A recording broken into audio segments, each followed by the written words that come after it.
Aujourd'hui, je vais parler de la discussion budgétaire et de l'évolution de nos finances publiques. La discussion budgétaire est en train de se dérouler en ce moment au Parlement et on a beaucoup commenté ces dimensions essentiellement politiques, c'est-à-dire l'effacement relatif des frondeurs et le fait qu'un député socialiste a voté contre, mais que la plupart se sont abstenus pour ceux qui étaient les plus hostiles à la stratégie gouvernementale.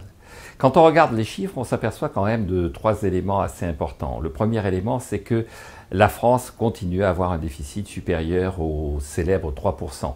La plupart des pays de la zone euro et de l'Union européenne sont en train de corriger leur trajectoire de finances publiques et sont descendus en dessous des 3%. Même la Grèce, qui a été montée du doigt de façon aussi agressive cet été, même l'Espagne, qui est en train de redresser sa situation, et surtout l'Italie, qui désormais s'installe dans une situation quasiment d'équilibre budgétaire. Or, la France va avoir 3,3% de déficit budgétaire au niveau de l'ensemble des finances publiques, avec 72 milliards qui seront portés par l'État. C'est considérable quand on sait que les dépenses représentent 370 milliards.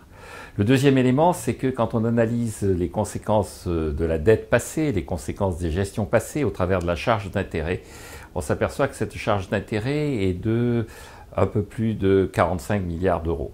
Concrètement, ce qu'on appelle le solde primaire, c'est-à-dire l'équilibre budgétaire avant les versements d'intérêts et l'équilibre budgétaire qui correspond à la réalité des services publics rendus directement à la population, cet équilibre budgétaire est en fait un déficit d'environ 26 milliards d'euros.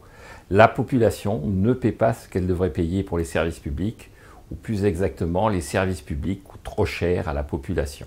Et je pense que c'est en ces termes-là qu'il faut regarder l'effort d'économie.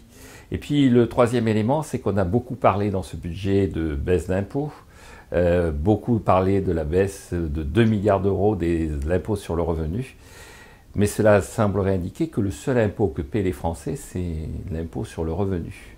Or, simultanément, la redevance télé a augmenté, certes que de 1 euro, mais enfin c'est symboliquement pas négligeable. L'impôt sur le gazole va augmenter. Il y a toujours dans ce pays une sorte de fascination de nos dirigeants pour la pression fiscale, l'augmentation des impôts et la punition fiscale.